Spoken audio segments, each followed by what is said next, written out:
Na-cover na natin si Gian Mamuyak before dito sa channel mga almost 2 years ago. Sabi ko doon na si Mamu ay may potential maging elite 3&D player sa PBA. Pero ang nangyari, naging isa siyang shot creator offensively na may elite defensive presence. Mula sa do or die match ng Ross kontra TNT hanggang sa pagkatapos ng Game 2 ng semis match nila kontra San Miguel. So 3 games yon yung sample size na yon. Sa 3 laro na yon, nag-average si Mamu ng 19.7 points, 4.7 rebounds, and 2.3 assists per game. Sa games na yon, he also shot 53% from the field and 30% sa tres. Isa sa mga napansin kong parts ng laro niya na admittedly hindi ko in-expect dati ay yung shot creation ability niya with the ball. Yung defense na cover na rin naman yan natin before. Pero yung opensa, ito talaga yung nag-udyok sa akin na i-cover to.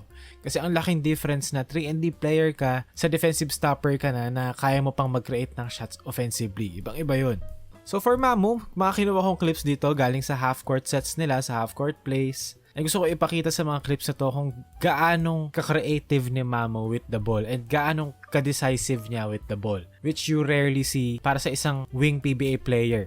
Kung makikita natin sa play na to, zoom action. Hawak ni Gabe Norwood yung bola. There's going to be a screen for Mamu galing kay Clarito. So aangat ngayon si Mamu rito para sa dribble handoff with Gabe Norwood. So itong play na to, pwedeng mag-set si Clarito na screen dito or pwede rin naman siya mag-clear out na lang diretso. 45 cut para maging MP side 2-man game kay Gabe Norwood at kay Mamu. So ang ginawa dito ng Rain or Shine, nag-clear out si Clarito, handoff kay Gian Mamuyak, Gabe Norwood. So ngayon si Marshall Lassiter dinedeny niya ngayon. Chini-cheat niya yung defense. Fino-force ni Lassiter ngayon si Mamu na i-reject yung screen. Kasi may Chris Ross dito sa side na to, since si Clarito hindi pa nakakapag-clear out papunta sa weak side corner. And you're basically forcing Mamu to go to his left hand and drive baseline. So now, na-recognize si Mamu na okay, meron akong spot dito.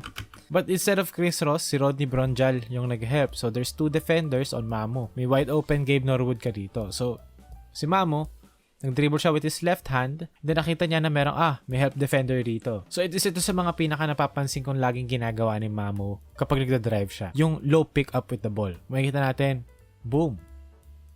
Nag-gather siya. After the first dribble niya with his left hand, boom. Nag-pound dribble ngayon siya to split the defense. Low pick up, and now, you have Rodney Bronjal here, reaching down low. So, kung ikaw, big man ka, diba? Why would you reach there? Pwede ka naman mag-hands up. So, yung isa rin sa advantages yan ng paggagawa ng sitwasyon kung saan pinipick up mo yung bola ng mababa. Kasi nakaka-squeeze ka sa tight defense and you're also forcing the defense to reach down low and draw fouls. Kumbaga yan yung laging ginagawa nila Jalen Brunson or ng mga NBA players kapag dumadrive sila. Low pick up, makaka-squeeze sila sa defense, makakahanap sila ng lane to finish underneath the basket. Dito again, Rain or Shine, weave, pitch kay Mamu. There's going to be a ball screen galing kay Bo Belga. So now, ball screen, downhill ngayon si Mamu. After na screen ni Belga, si Enciso nasa likod ni Mamu and you have Moto Tua here basically covering Mamu, waiting for Enciso to come back, tsaka siya ngayon babalik sa tao niya. So now na-recognize si Mamu, okay, temporary defender ko si Moto Tua. Unless magsiswitch. So ngayon, nag-switch na. Na-recognize si Mamu na meron siya advantage in terms of speed kay Moto Tua. And since downhill si Mamu, meron siyang momentum downhill to attack Moto Tua either from north to south or from left to right. So ngayon, meron siyang choice either diretsohin niya ba to or atake siya from this side or this side. Kasi ngayon, basically, wala sa picture sa Enciso at si Belga. Say one-on-one against Moto Tua na kayang-kayang iwan ni Mamu. So again, gagamitin ni Mamu rito. Low pick up. Ngayon, napasundot si Moto Tua sa ilalim.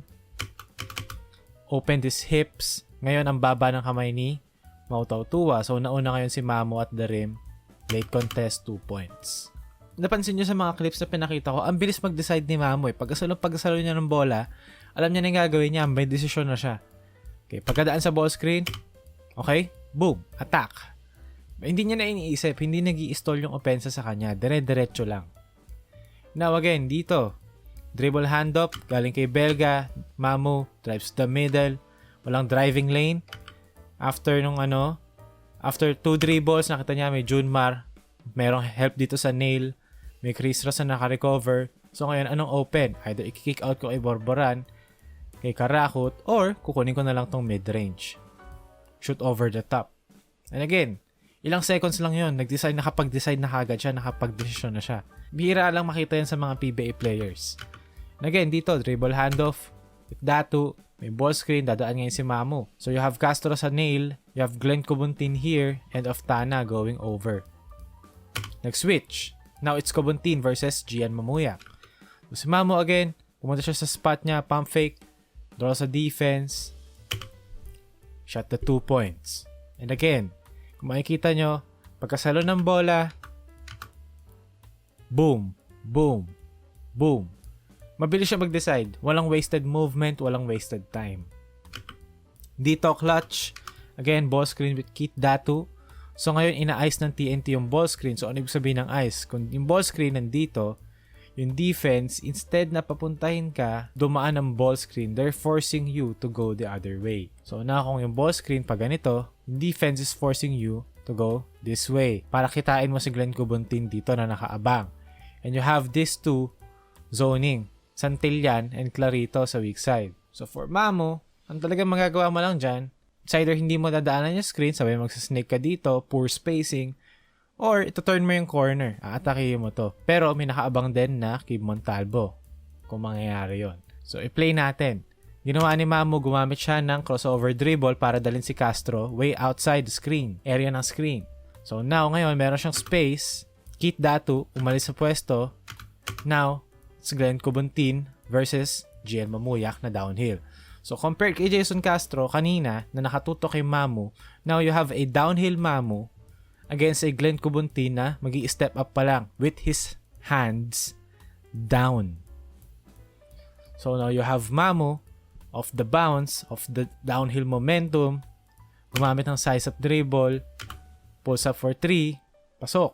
Kasi delayed si Glenn Cobuntin mag-step up. Even though nakapag-contest si Glenn Cobuntin dito, the fact na si Mamu gumamit siya ng crossover dribble para ilabas si Castro sa action. So now si Castro, kahit nandyan yan sa may harap ni Mamu, sa may gilid, basically X na yan eh. It's Cobuntin versus Mamu na ang distansya malayo and si Mamu may momentum. Si Glenn Cobuntin pa step up pa lang.